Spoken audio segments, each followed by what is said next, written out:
Today I'm going to show you how to make a parallax effect in Premiere Pro. I will guide you through the process of creating an animated parallax effect by separating the foreground and the background of an image. Before we dive in, ensure that your image duration is set between 5 and 10 seconds for optimal results. Start by adjusting the scale of your image to 120 to provide additional space for the background to move.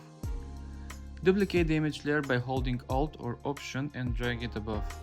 Next, use the pen tool in opacity to draw a mask around your object. Refine the mask by adjusting feather and expansion to eliminate any unwanted outlines. Finally, set keyframes for both layers. For the first layer, set a keyframe at 120 at the beginning, and at the end of the layer, set another keyframe and reset the value to 100. For the second layer, set a keyframe at 120 at the start, and add another keyframe at 140 at the end of the layer. And there you have it. Thanks for watching, and until next time.